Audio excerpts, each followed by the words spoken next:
Welcome to SFL Game Day Wrap-Up alongside Eric Vinson. I'm Cameron Irvine, and we are done after day one of week one of season 17. And I got the light off because it was hot here at SFL HQ here in the middle of summer. So looking extra glowy today alongside Vincent. But what a crazy day of opening action. And before we get into it, Eric, just how good did it feel to have football back? We had a blast just sitting there watching all those teams play in a very short amount of time, about 6 hours. It was funny just watching the action unfold. I was texting my girlfriend. I was like, this is cool. Like, I wish I could do this every week. Just sit back, watch these games unfold and talk about it and give the news to the people. It's a great week of games. Couldn't really ask for, or great first day of games. We haven't even gotten to the second day of it yet. It feels like the whole week's over, right? But no, there's still 12 teams that didn't even get a chance to play today. All right, so the main headline from Saturday, playoff team, what we're calling clunkers, Eric. We had 3 playoff teams. Florida Storm, who were runners-up last year, lost by a point or 2 points on a game-winning field goal. Las Vegas didn't even score a touchdown in their 17-5 loss to Charleston, and Fort Worth, who got bounced by their old coach, Chris Komisak, who went over to Queen City, and for the second consecutive season, Queen City beats Fort Worth on a touchdown in the fourth, or on a go-ahead score in the fourth quarter in a one-score game. Going back to Florida, they got it handed to them by Arizona. Now the final score was 34-20, but that score was much closer than they actually were to that game because Arizona jumped out 21-0 and never looked back. So of those 3 playoff teams falling short today, in some cases very short today, which one was kind of the most surprising to you? I think the eye-opener was the Florida Storm. It was just one of those games where you're watching it unfold and you're like, wow, this is the season 16 runner-up, and they're laying an egg in the first quarter, and they just could not get themselves out of it. They finally made some adjustments in the second half to kind of get themselves closer, but as you mentioned, Arizona jumped out to a 3-touchdown lead halfway through the first quarter, and there's no coming back from that. You really need the dice to roll your way in order to come back from that. But just watching a team that I know has great ownership, great coaching, great players, and they completely fell flat was just very eye-opening to me. Yeah, if you take away the first quarter, they actually outplayed Arizona, but they didn't get off the bus. They just they I think kind of shell-shocked by how well-oiled Arizona looked. I mean, they looked ready to go, like they had gotten a playoff game taken from them by Riley Quintero. That's what they looked like, a team out to prove a point. And yes, Florida fell short in the championship, but Arizona doesn't have a title. Arizona doesn't have these big playoff runs, and they looked like a team that was ready to go from the jump. My most surprise was Vegas. They looked like a team. They looked like a shell of what they looked like last season. And Otis Boudreau kind of surprisingly left to Louisiana to be their director of communications. He's kicking over there, and they missed a field goal earlier. It was the last time you saw a Vegas game and they did anything wrong on special teams. And then Colin Pierce had a pretty nice rookie season. He was in the running for Offensive Rookie of the Year. He shockingly kind of leaves too. It leaves them in a lurch, and they bring in a rookie, and they just didn't look quite like themselves today. They didn't look quite right. John Blades was not a heavy part of the offense. They were not explosive. Remember last season, Eric, I mean, this is a team that, I mean, they'd hang 38 and call it a day, and for them to score 5 at home against a Charleston team that is under new ownership, that has a new coaching staff, right? I mean, that was pretty darn impressive by Charleston. Let's give them some credit. Their secondary, Zach Lay, Butch Menner, Corey Menner, and Johnny Bravo. Johnny Bravo. Yeah, I mean, they were terrific. Yeah, Charleston had a very complete game. They didn't burn the barn, the doors off the barn, so to speak, as far as offense is concerned, but they played a very complete game, and their defense kept them in that ball game. And we said off air that if Vegas had nailed that first field goal there, it would have been a one possession ball game very towards the very end of that game. And who knows, things might have turned a little bit differently for Vegas, and they might have came out with a dub. But yeah, it was very surprising to kind of see Vegas just flipped on their head like that as well.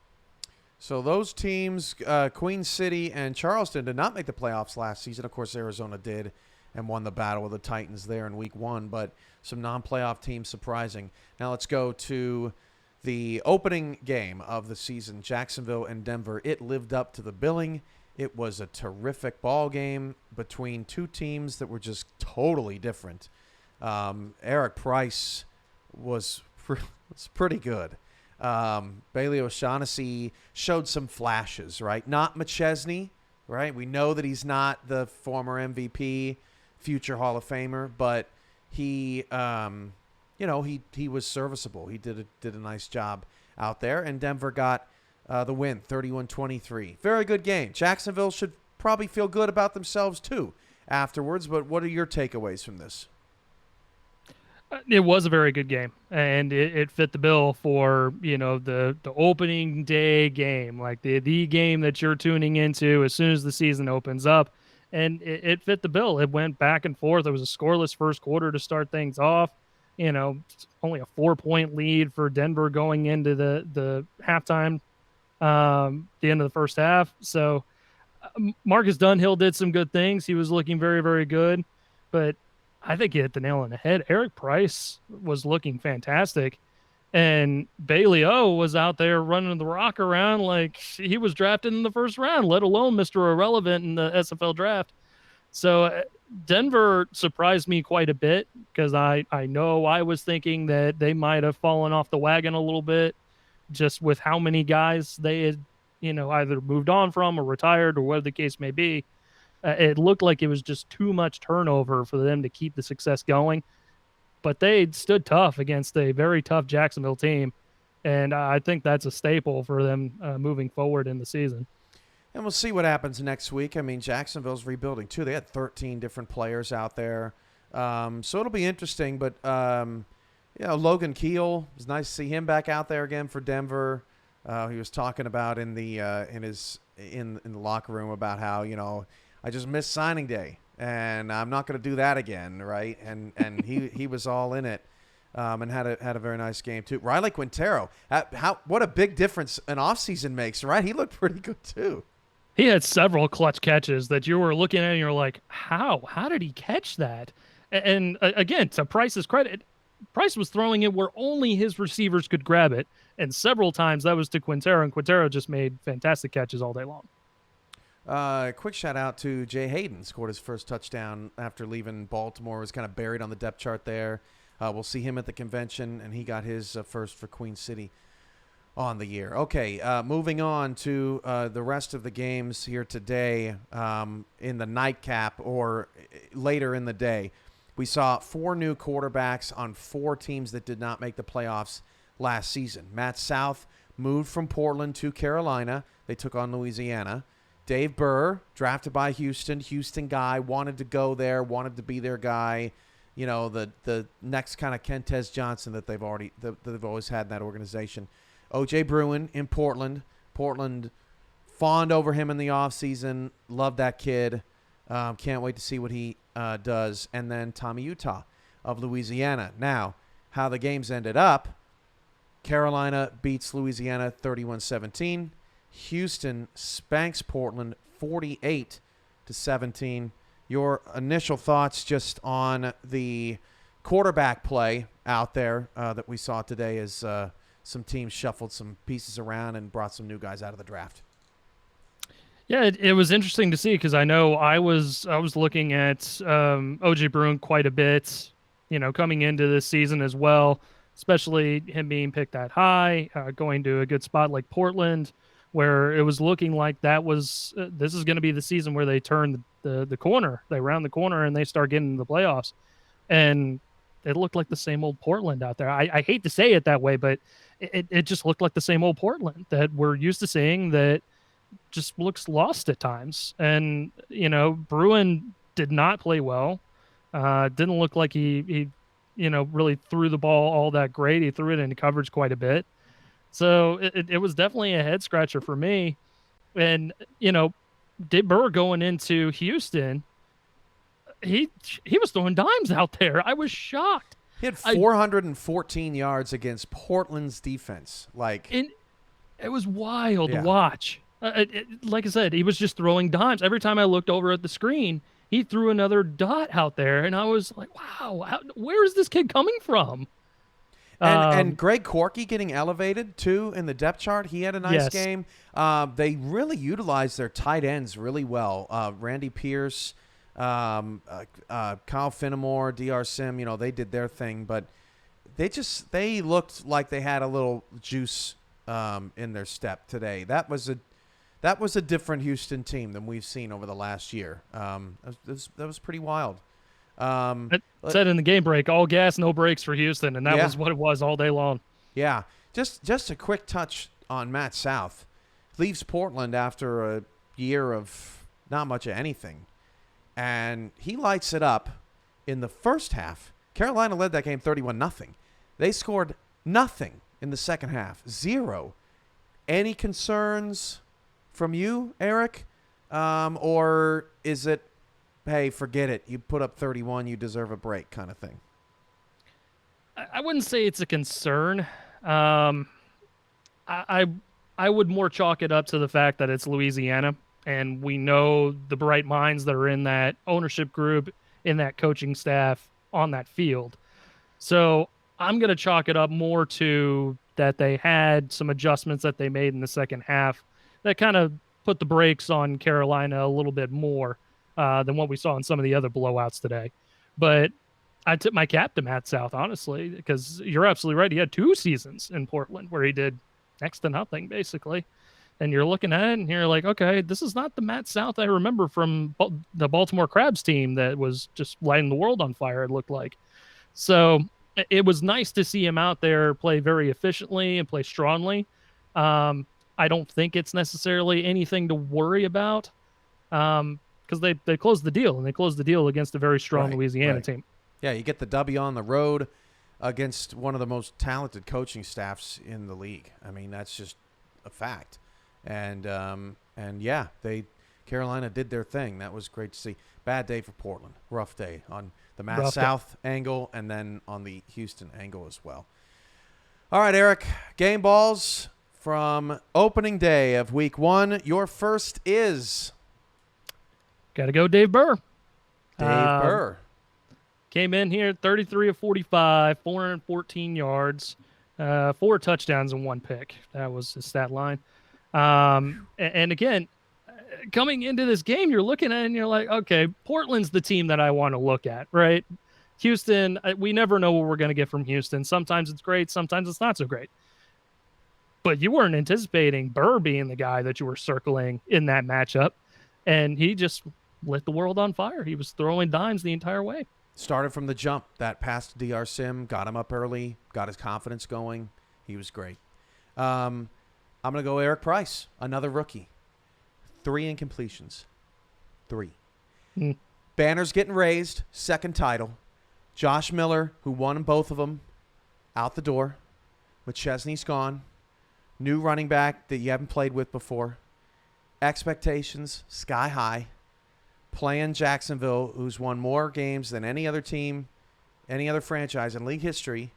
Opening game, all the bright lights, everybody's watching. Kick it, let's go. 3 incompletions. I think that's pretty impressive from Eric Price. A masterful game. And you look at Adam Wiseman, who, I mean, in Birmingham, yes, they did go to a championship a couple seasons ago in the minors, but rough season in the minors. And look at him, right? Just doing a great job under Jeremy Vega's wing. That was one heck of an impressive performance, Eric Price game ball. Yep, and they got the dub at home on top of all that. It's one thing to play lights out and not get the win, but right at home, absolutely. Right. All right. Your second, Eric. Second one, we're going over to Matt South. He had 5 incompletions all game long. 5. Nice. At 30 of 35, 85% completion, over 300 yards passing. I think he had a couple touchdowns on top of that. Yep. So, and again, we touched on it, going from the black hole it seemed in Portland, where he just wasn't doing anything, wasn't having the success that we were used to seeing from him, to then coming, at least in one game, showing out and showing off and taking down a very impressive Louisiana Revolution squad. So I got to tip my cap to him, and I'm very happy that it seems like he's moved on to greener pastures. My last game ball is the entire Queen City staff. You're talking about a team that has been kind of in the dumps for a year or so. This is the only team that's won 4 titles. All right? Not Mighty, not TJ, not Chisholm, not anybody. Just them. 4 titles, right? And they came all in the first 8 years, but it's still 4 titles. And they just haven't looked the same. And Eric Barkley works very hard in the offseason to build a staff. Gets B.J. Loveless at general manager. Gets Tom Riddell, Andre Krim over to run communications. That podcast this morning was awesome. Crow's Nest, shout out to the Crow's Nest people. It was really good. I enjoyed it while I was prepping for this morning's action. Chris Comasack putting it to his former team. That's tough to do. I mean, Fort Worth knows who you are. They know what you like to do, whereas he doesn't necessarily know, what Williams' philosophies are. And then on top of that, Jet Zero outruns Jason Williams. They both had 18 carries. Zero had 5 more yards, and he had a touchdown. And Queen City was up 10-0 at the half. They blow it. They were losing. They were down 24-17 and came back on the road. The Cade Stevens punt return kind of sucked the wind out of their sails, and they were resilient, and they found a way to come back. But B.J. Loveless at GM and Chris Comasack and Barkley and Krim and all those guys, I know it was against your Toros, Eric, and it's probably tough to listen to me talk about it, but it was, a really great day for Queen City. So that whole staff gets my game ball. Yeah, it was an impressive showing by Queen City. A overall great game. I have no problems taking an L when it was one of those things where the team just well prepared for you. And Comasack is a great coach. He's a great mind. I love BJ Loveless. Andre Krim, I haven't gotten a chance to listen to the podcast yet, but I'm going to.